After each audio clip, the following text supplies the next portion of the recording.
আপনি এতদিন পর আমাকে দেখতে আইছেন। তোরে আমি নিতে আইছি, যা রেডি হও। আব্বা আমি তো না অনেক ভালো আছি, বাড়িতে যাবো না। জামাই যে কইলো। কি কইছে? তোরে নিয়ে যাইতে কইছে। হয়তো রাগের মাথায় কইছে।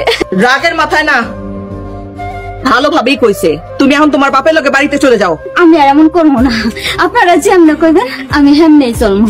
আম্মা সরলারে মাফ কইরা দেন, আমাকে লগেই থাকুক। ভাবি এখন থেকে তোমার সব কথা শুনবো। এইরকম বেহায়া বউ আমি বাড়িতে রাখুন না। যেদিন বউ সংসার বুঝবো সেদিনই আবার ফেরত আইবো। এখন থেকে আমি স্বামী সংসার সব বুঝুন।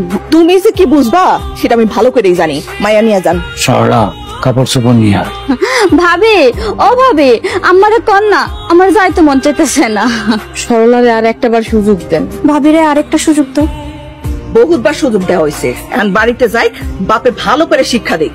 বিয়া দেওয়ার আগে ভালো করে শিখাইতে হয় স্বামী কি জিনিস, সংসার কি জিনিস। যে বউ সংসার বুঝে না তাদের সংসারে এখন যায় না।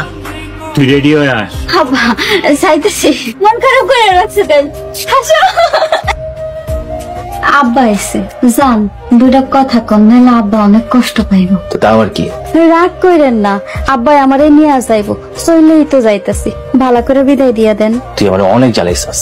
আপনারা এত রাইগা যাইবেন বুঝতে পারি নাই, আমারে মাফ করে দেন।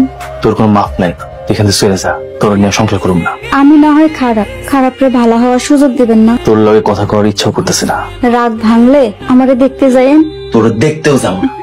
আপনার পায়ে পড়ি, আপনি আমার একটু দেখতে চাইেন। ওই রে সরলা, তাড়াতাড়ি আয় মা।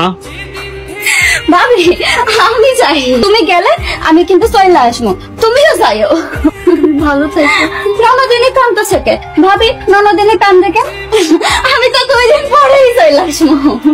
আম্মা আসি। আর আসার দরকার নাই। মা মরা মাইয়া যেই দিয়ে গেছে, যা খুশি করছে, আমি কিচ্ছু কই নাই।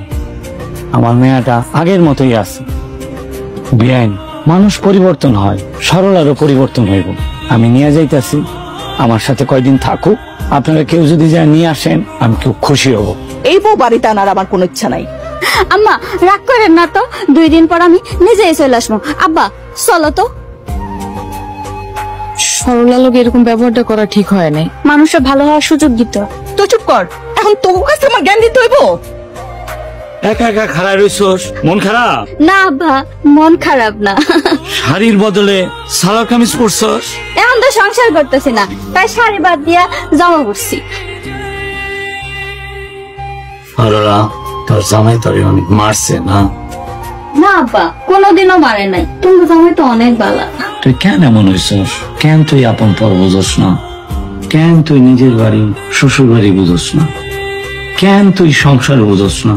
একটা সংসারে যদি মা না থাকে, সেই সংসারের অনেক কিছুই বুঝতে পারে না আব্বা। কেন তুমি আমার এত আদর করে স্বাধীন করে বড় করছো আব্বা? কেন তুমি আমার শাসন করো নাই? যা খুশি তাই করতে দিছো, তাই এক জায়গায় বান্ধা থাকতে মন চান। কেন সবাই তোমার মতো না আব্বা? তুই আমারে কথা দে, এখন থেকে তুই সংসারে হবি। আমি তোমার কথা দিলাম, আমি সংসারী হব, যা করবো আমি তাই শুন। তুই যদি স্বামীর ঘর সংসার না করস, আমি মরে গেলে তোর কি হইব? তুমি আমার থেকে মরে যাইবা আব্বা? আমা, মিতু, ভাবি কই তোমরা? দেখো আমি আয়সা পড়ছি। বোন তুই আয়া পড়ছস? হ্যাঁ ভাবি আমি আয়া পড়ছি। কেমন আছো তুমি ভাবি? আমি আর কোথাও যাবো না। এই যে আম্মা, এখন থেকে আপনারা যেমনে কইবেন আমি হেমনে চলবো। আমি আমার মরা বাপারে কথা দিছি, মন দিয়া সংসার করবো। মোরা বাপ মানে কি হইছে? 2 দিন আগে আব্বা মরে গেছে, আপনারা ছাড়া আমার কেউ নাই। এখন এইটাই আমার সংসার। তোরে না কইছি তুই এই বাড়িতে আসবি না, কেন আইছস? উনি কে? ওনারে তো চিনলাম না। সরলা রে, তোর সংসার আর নাই রে, সব শেষ হয়ে গেছে।